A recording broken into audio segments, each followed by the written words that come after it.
48 संचित का अंग। पूर्व जन्मों के संचित कर्मों के प्रभाव का वर्णन। आदि सद्गुरु सुखराम जी महाराज समझाते हैं कि घट घट में रमने वाला परमात्मा रमता राम सभी जीवों और आत्माओं के भीतर एक समान रूप से व्याप्त है। परमात्मा की इस उपस्थिति में कोई भेदभाव, कमी या अंतर नहीं है। इसके विपरीत संसार में आत्माओं का विस्तार अत्यंत विशाल और अनगिनत है। अपने अपने कर्मों के विस्तार के अनुसार कोई जीव ऊंचे पदों, मायावी सुखों को प्राप्त करता है तो कोई नीच अवस्थाओं, दुखों को भोगता है। जब तक आत्मा प्राणों के संग जुड़ी रहती है तब तक वो अपने कर्मों के अनुसार सुख और दुख दोनों को भोगती है। इसे ब्रह्म ज्ञान की दृष्टि से इस प्रकार समझा जा सकता है जैसे एक ही धातु या सोने से अलग अलग विधियों द्वारा भिन्न भिन्न आभूषण व वस्तुएं बनाई जाती हैं और उपयोग के आधार पर उनका मूल्य तय होता है। ठीक इसी प्रकार मूल रूप से ब्रह्म स्वरूप रहने वाली ये आत्माएं मायावी कर्मों और वासनाओं के कारण अलग अलग सुख दुख भोगने वाली बन गईं। परमात्मा का किसी भी जीव से न तो कोई बैर है, न विशेष लगाव या मोह। वो स्वयं न किसी को मारता है और न ही किसी का पक्ष लेकर उसे तारता है। जिस प्रकार किसान के खेत में फसल उसकी अपनी मेहनत और भाग्योदय से उपजती है, जबकि बारिश का जल और अनाज बीज तो प्राकृतिक रूप से सभी के लिए एक समान उपलब्ध रहते हैं, ठीक इसी प्रकार कर्ताराम सभी आत्माओं में एक रस व्याप्त है। जैसे वैशाख की कड़कती धूप में जो मनुष्य वृक्ष की छाया के नीचे आता है उसे शीतलता और सुख का अनुभव होता है, जबकि दूर खड़ा रहने वाला मनुष्य धूप की तपन सहता है। अंत में महाराज फरमाते हैं कि धर्म और कर्म का यही नियम जीव के साथ प्रकट हुआ है। जो मनुष्य नीच कर्मों का रास्ता चुनेगा वो नरक के दुखों को भोगेगा और जो निष्काम भक्ति का मार्ग अपनाएगा वह मोक्ष के परम सुख को प्राप्त करेगा। महाराज ज्ञानगेब परमात्मा के निष्पक्ष व अचूक विधान, संचित कर्मों के प्रभाव और नाम स्मरण के अखंड नियम को समझाते हैं। परमात्मा का विधान अत्यंत अचूक, अटल और अटल सत्य है। उसमें कभी कोई फेरबदल या अंतर नहीं होता। जो जीव जैसा कर्म करता है उसे वैसा ही सुख अथवा दुख भोगना पड़ता है। जिस जीव के पास पूर्व जन्मों की मोक्ष भक्ति का संचित अंश संस्कार जमा होता है उसके अंतःकरण में इस जन्म में भक्ति का आनंद और परम सुख तुरंत प्रकट हो जाता है। इसके विपरीत जिसके पास पूर्व भक्ति का संचित अंश नहीं होता उसे तुरंत वे आध्यात्मिक सुख प्राप्त नहीं होते। इसे महाराज एक दृष्टांत से स्पष्ट करते हैं। जिस मनुष्य को धरती में गड़ा हुआ धन, गुप्त खजाना अचानक मिल जाता है वो उस धन के बल पर तुरंत बड़े बड़े कार्य सिद्ध कर लेता है, किंतु जिसे कोई संचित धन नहीं मिला वो एक भी बड़ा कार्य तुरंत नहीं कर पाता। मनुष्य अपने ही हाथों से जो कर्म करता है वे ही पूर्व और पश्चात के कर्म प्रकट होकर सामने आते हैं। उत्तम कर्मों और साधना के बल पर ही कोई जीव देव पद प्राप्त करता है, कोई अवतार रूप में पूजा जाता है तो कोई परम कृपा, रीझ और इनाम का पात्र बनता है।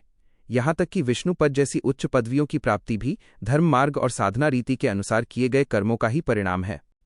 यही सनातन नियम और विधि है। पूर्व जन्म में की गई साधना का फल यहाँ इस जीवन में मिलता है और इस जीवन में किया गया सुमिरन भजन आगे परलोक मुक्ति में प्राप्त होगा। यदि पुरानी मोक्ष भक्ति संचित है तो इस जन्म में नाम स्मरण करते ही मोक्ष का मार्ग शीघ्र खुल जाता है। राम जी के दरबार में तनिक भी अन्याय या कसर नहीं रहती। इसीलिए आदि सद्गुरु सुखराम जी महाराज सावधान करते हुए उपदेश देते हैं कि इस अमूल्य अवसर को व्यर्थ न गंवाओ और राम नाम की आराधना व सुमिरन करने में तनिक भी ढील ढाल या आलस्य मत करो।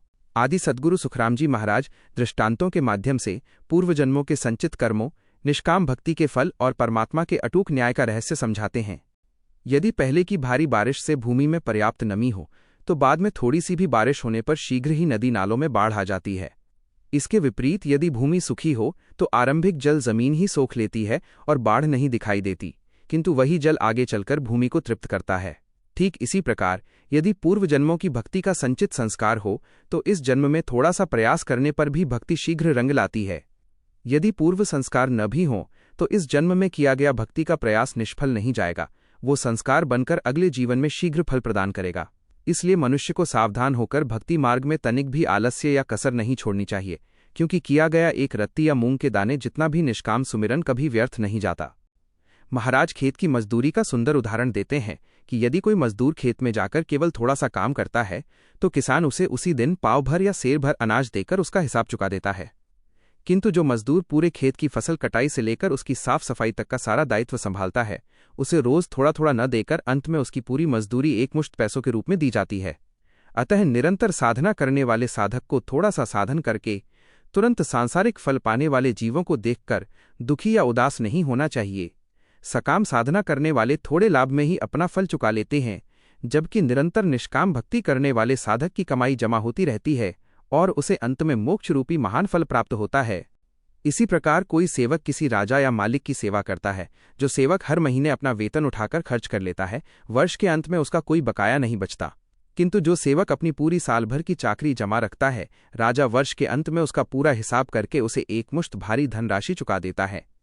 ठीक इसी तरह जिन्होंने सांसारिक कामनाओं सकाम भाव के लिए भक्ति की और फल पहले ही मांग लिए, उनकी भक्ति का कोई शेष जमा नहीं बचता और वे मोक्ष से वंचित रह जाते हैं।